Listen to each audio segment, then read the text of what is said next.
상류다니까야 제2장 두 번째 품 사낭꾸마라 경.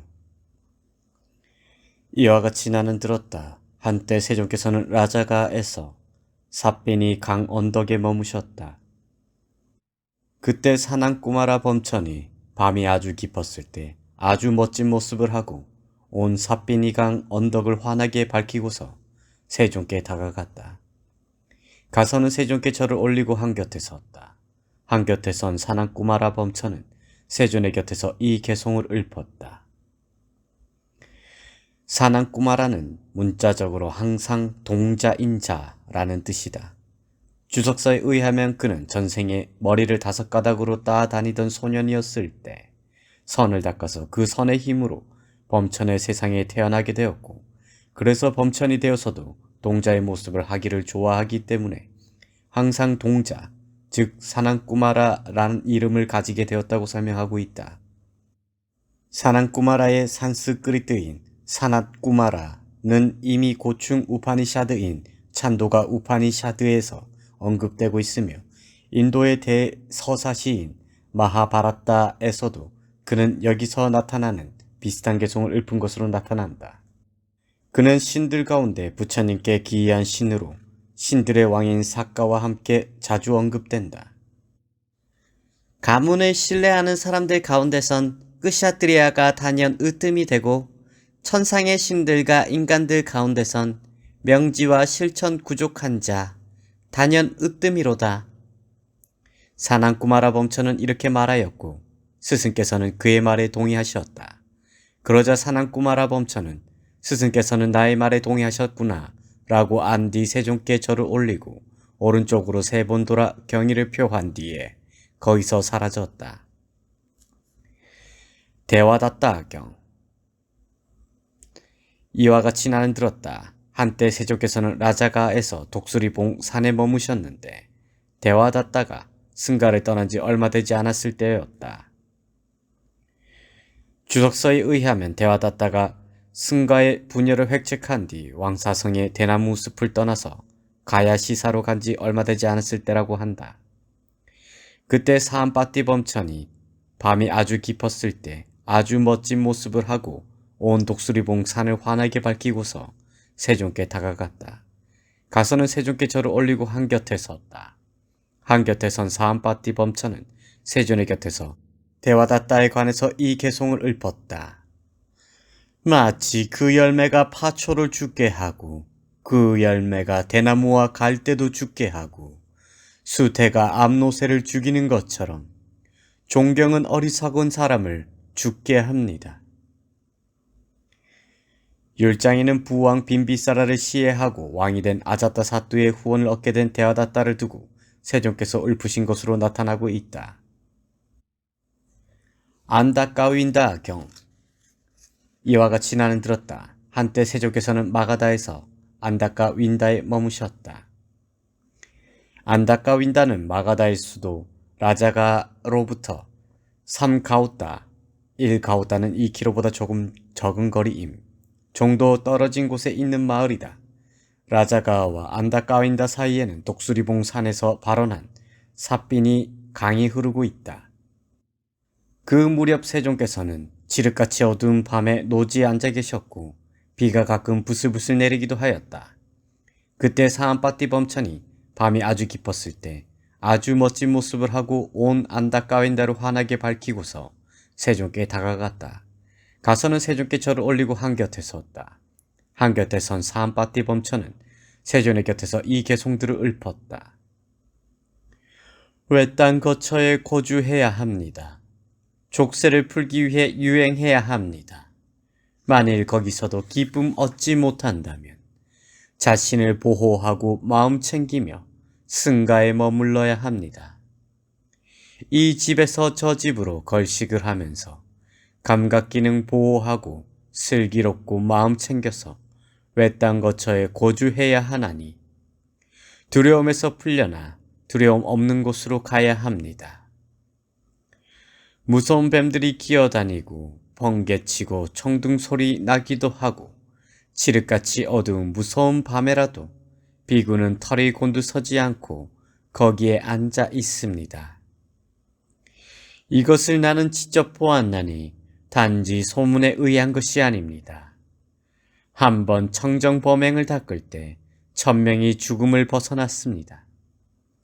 500명의 유학들이 있고 100의 10배의 10배가 더 있나니 모두는 흐름에 들어서 축생에는 떨어지지 않습니다. 그 밖의 사람들은 제 생각에는 모두 공덕을 지은 이들인데 그 수는 헤아릴 수조차 없으니 헤아린다고 말하면 거짓을 범합니다. 두려움이란 윤회의 두려움이다. 두려움 없는 곳이란 열반을 말한다. 벗어난다는 것은 확신을 가진 자가 되어서 살아야 한다는 말이다. 이 개송을 통해서 그는 세존이시여 세존께서 지금 뱀이나 번개나 청둥소리 같은 두려운 대상을 마음에 잡돌이 하지 않고 앉아 계시듯이 정진에 몰두한 비구들도 이와 같이 머뭅니다. 라고 말씀드리고 있다. 단지 소문에 의한 것이 아닙니다. 라는 것은 이것은 이렇고 이렇다고 추론을 통해서나 논리를 통해서나 성전을 받아들임을 통해서 말하는 것이 아니다. 라는 뜻이다. 한 번 청정범행을 닦을 때이라는 것은 한 번의 설법으로 라는 뜻이다. 여기서는 설법이 청정범행의 동의어로 쓰였기 때문이다. 죽음을 벗어남이란 것은 죽음을 완전히 제거함, 번뇌가 다함을 말한다. 즉 부처님의 한 번 설법을 통해서 1000명이 아라한이 된다는 것은 자기가 직접 목격한 것이라는 뜻으로 주석서는 해석하고 있다. 본개송을 통해서는 아라한들이 된 자들을 언급하고 있고 다음에는 유학들을 말하고 그 다음은 그 외 성자의 반열에 들지는 못했지만 공덕을 지은 사람들을 언급하고 있다. 아루나와띠 경, 사와띠의 아난타빈티카 원님에서 그곳에서 세존께서는 비구들이여 라고 비구들을 부르셨다. 세존이시여 라고 비구들은 세존께 응답했다. 세존께서는 이렇게 말씀하셨다. 비구들이여 옛날에 아루나와 라는 왕이 있었다. 아루나와 왕의 수도는 아루나와띠라는 곳이었다. 비구들이여 시키 세존 아라한 정등각자가 아루나와띠 수도를 의지해서 머물고 있었다. 비구들이여 시키 세존 아라한 정등각자에게는 아비부와 삼바와라는 고결한 두 상수 제자가 있었다. 비구들이여 그때 시키 세존 아라한 정등각자는 아비부 비구를 불러서 말씀하셨다. 바라문이여 이리 오라. 공양 시간이 될 때까지 다른 범천의 세상으로 가자. 그러겠습니다 세존이시여 라고 아비부 비구는 시키 세존 아라한 정등각자에게 대답했다. 비구들이여 그러자 시키 세존 아라한 정등각자와 아비부 비구는 마치 힘센 사람이 구부렸던 팔을 펴고 폈던 팔을 구부리는 것처럼 수도 아루나와띠에서 사라져 그 범천의 세상이 나타났다. 비구들이여 그때 시키 세존 아라한 정등각자가 아비부 비구를 불러서 말씀하셨다. 바라문이여 저 범천과 범천의 회중과 범중천들에게 법을 설하라. 그렇게 하겠습니다 세존이시여라고 아비부 비구는 시키 세존 아라한 정등각자에게 대답한 뒤 범천과 범천의 회중과 범중천들에게 법다운 이야기로 가르치고 격려하고 분발하게 하고 기쁘게 하였다. 비구들이여 그러자 거기서 범천과 범천의 회중과 범중천들은 흠을 잡고 불평하고 품려하면서 말했다. 존자들이여 참으로 경이롭습니다. 존자들이여 참으로 놀랐습니다. 어찌 스승의 면전에서 제자가 법을 설한단 말입니까? 비구들이여 그러자 시키 세존 아라한 정등각자는 아비부 비구를 불러서 말씀하셨다. 바라문이여 범천과 범천의 회중과 범중천들이 존자들이여 참으로 경이롭습니다. 존자들이여 참으로 놀랐습니다. 어찌 스승의 면전에서 제자가 법을 설한단 말입니까? 라고 흠을 잡는구나. 그러니 그대는 더욱더 범천과 범천의 회중과 범중천들에게 절박감을 생기게 하라. 알겠습니다. 세존이시여라고 아비부 비구는 시키 세존 아라한 정등각자께 대답한 뒤 그의 몸을 볼 수 있게 하여 법을 설하기도 하고 몸을 숨긴 채 법을 설하기도 하고 하반신만을 볼 수 있게 하고 상반신을 숨긴 채 법을 설하기도 하고 상반신만을 볼 수 있게 하고 하반신을 숨긴 채 법을 설하기도 하였다. 아비부 비구의 이런 신통을 변형의 신통이라 한다. 비구들이여 그러자 거기서 범천과 범천의 해중과 범중천들은 경이로움과 놀라움이 생겼다. 존자들이시여 사문의 크나큰 능력과 크나큰 위력은 참으로 경이롭습니다. 존자들이여 참으로 놀랐습니다. 그러자 아비부 비구는 시키 세존 아라한 정등각자께 이렇게 말씀드렸다. 세존이시여 저는 비구 승가 가운데서 도반들이여 저는 범천의 세상에 있으면서 천의 세계의 목소리를 듣게 할 수 있습니다 라고 말한 것을 기억합니다. 이 구절은 안구따라니까야 아비부경에서 아난다 존자가 인용하여 언급하고 있다. 이 아비부경은 니까야에서 삼천대천 세계를 설명하는 유일한 경이라 할 수 있다. 바라문이여 지금이 바로 그 시간이다. 바라문이여 지금이 바로 그대가 범천의 세상에 있으면서 천의 세계의 목소리를 듣게 할 수 있는 그 시간이다. 비구들이여 알겠습니다 세존이시여라고 아비부 비구는 시키 세존 아라한 정등각자께 대답한 뒤 범천의 세상에 서서 이 개송들을 읊었다. 장로는 이렇게 생각했다고 한다. 어떤 설법을 해야 모두가 좋아하고 마음에 들어 할까? 모든 외도들과 모든 신과 인간들은 각각 용맹스러움을 칭송한다. 정진을 비난하는 자는 없다. 그러니 정진에 관계된 설법을 해야겠다. 그러면 이 설법은 모두가 좋아하고 마음에 들어 할 것이다 라고. 그래서 그는 3장에서 뽑아서 이 개송을 읊었다. 용기를 내라. 분발하라. 부처님의 교법에 몰두하라. 코끼리가 갈대로 만든 오두막을 부수듯 죽음의 군대를 쓸어버려라. 이 법과 율에서 방일하지 않고 머무는 자는 태어남의 윤회를 버리고 괴로움을 끝낼 것이로다. 비구들이여 그러자 시키 세존 아라한 정등각자와 아비부 비구는 범천과 범천의 해중과 범중천들에게 절박감을 생기게 한 뒤 마치 힘센 사람이 구부렸던 팔을 펴고 폈던 팔을 구부리는 것처럼 그 범천의 세상에서 사라져 아루나와띠에 나타났다. 비구들이여 그때 시키 세존 아라한 정등각자는 비구들을 불러서 말씀하셨다. 비구들이여 그대들은 아비부 비구가 범천의 세상에 있으면서 개송들을 읊는 것을 들었는가? 세존이시여 저희들은 아비부 비구가 범천의 세상에 있으면서 개송들을 읊는 것을 들었습니다. 비구들이여 그러면 그대들은 어떤 개송을 들었는가? 세존이시여 저희들은 이 개송을 들었습니다. 용기를 내라 분발하라. 부처님의 교법에 몰두하라. 코끼리가 갈대로 만든 오두막을 부수듯 죽음의 군대를 쓸어버려라. 이 법과 율에서 방일하지 않고 머무는 자는 태어남의 윤회를 버리고 괴로움을 끝낼 것이로다. 세존이시여 저희들은 아비부 비구가 범천의 세상에 있으면서 이 개송들을 읊는 것을 들었습니다. 장하고 장하구나 비구들이여 그대들이 아비부 비구가 범천의 세상에 있으면서 개송들을 읊는 것을 들었다니 참으로 장하구나. 세존께서는 이렇게 말씀하셨다. 그 비구들은 마음이 흡족해져서 세존의 말씀을 크게 기뻐하였다.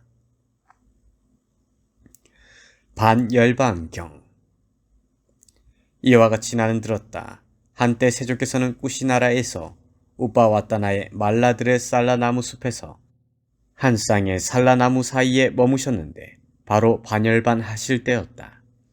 그때 세존께서는 비구들을 불러서 말씀하셨다. 이하 본경 전체는 디가니까야 제2권 대반열반경과 같은 내용을 담고 있다. 다른 점은 다음과 같다. 첫째, 세존께서 초손부터 시작해서 상수멸에 드시자 아난다 존자가 세존께서 완전한 열반에 드셨다고 말하지만 아누르타 존자가 그렇지 않다고 바로잡는 부분이 본경에는 나타나지 않는다.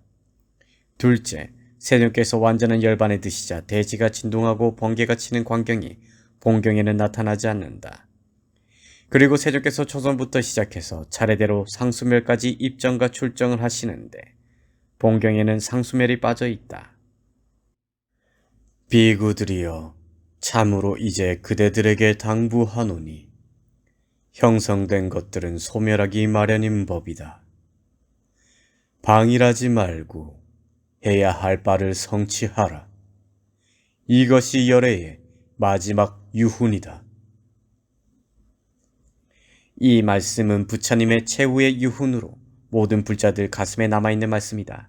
세종께서는 석 달 뒤에 열반에 드실 것을 예고하신 후에도 이 말씀을 하셨다. 주석서에는 다음과 같이 설명하고 있다.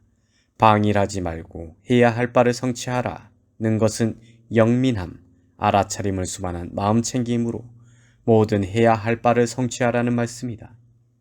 이와 같이 세종께서는 반열반 하시는 침상에 누우셔서 45년 동안 주셨던 교계 모두를 불방이라는 단어에 담아서 주셨다.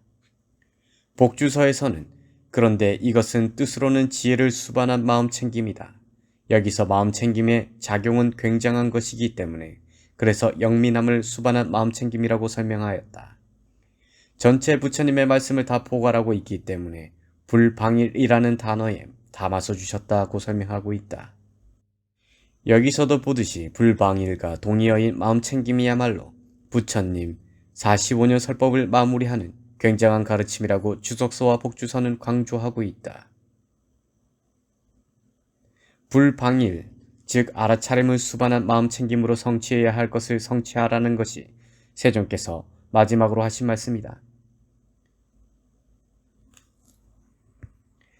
한편 아비담마에서는 불방일을 구경법으로 간주하지 않는다. 여기서 보듯이 불방일은 마음챙김의 동의어로 간주하기 때문이다. 아비담마에서는 마음챙김을 유익한 마음부수법으로 분류하고 있는데 이처럼 비구들이 성취해야 할 열반을 성취하게 하는 가장 중요한 심리현상이기 때문이다. 그러자 세종께서는 초선에 드셨다. 초선에서 출정하여 제2선에 드셨다. 제2선에서 출정하여 제3선에 드셨다. 제3선에서 출정하여 제4선에 드셨다. 제4선에서 출정하여 공무변처에 드셨다.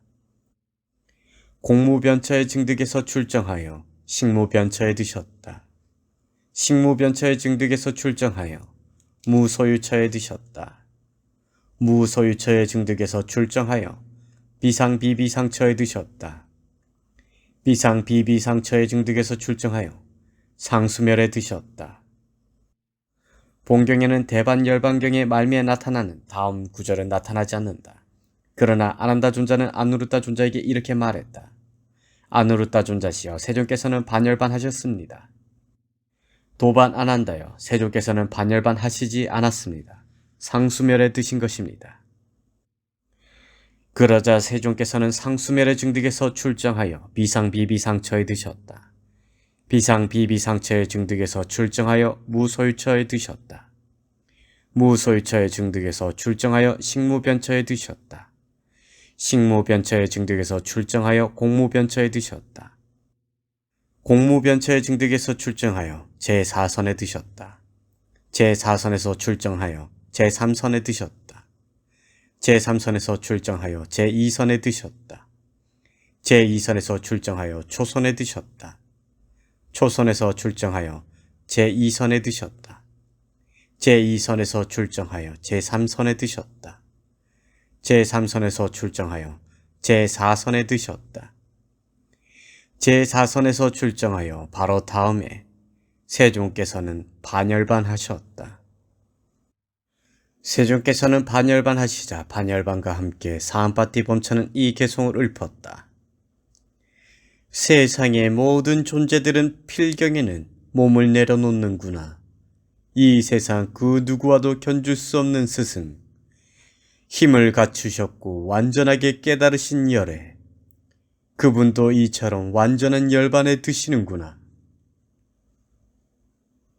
여기서 힘은 열의 10가지 지혜의 힘을 말한다. 세종께서 반열반 하시자 반열반과 함께 신들의 왕 삭가는 이 개송을 읊었다. 형성된 것들은 참으로 무상하여 일어났다가는 사라지는 법이라네.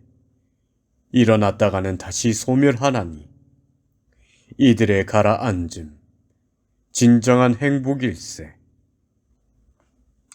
세녀께서 반열반하시자 반열반과 함께 아난다 존자는 이렇게 개송을 읊었다. 최상의 계행 등 모든 덕을 구족하신 정등각자께서 완전한 열반에 드셨을 때 그때 생긴 지진은 무서웠고 그때 생긴 지진은 모골이 송연했네. 세존께서 반열반 하시자 반열반과 함께 아누르타 존자는 이런 개송을 읊었다. 마음이 확고하신 분, 여여하신 분에게는 들숨날숨이 없으셨으니 욕망을 여이신 분, 눈을 가지신 분께서는 평화로움으로 기우셔서 완전한 열반에 드셨네. 흔들림 없는 마음으로 고통스러운 느낌을 감내하셨으니 등불이 꺼지듯 그렇게 그분의 마음은 해탈하셨네. 욕망을 여인이란 가래라 불리는 욕망이 없기 때문이다.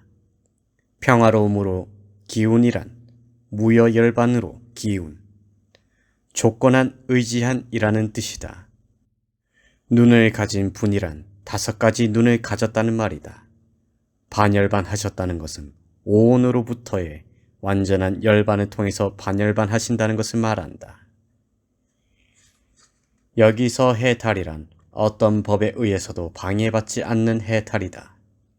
이것은 완전히 개념적 존재가 아닌 곳으로 간 것을 말하나니 등불이 꺼진 것과 같이 된 것이다.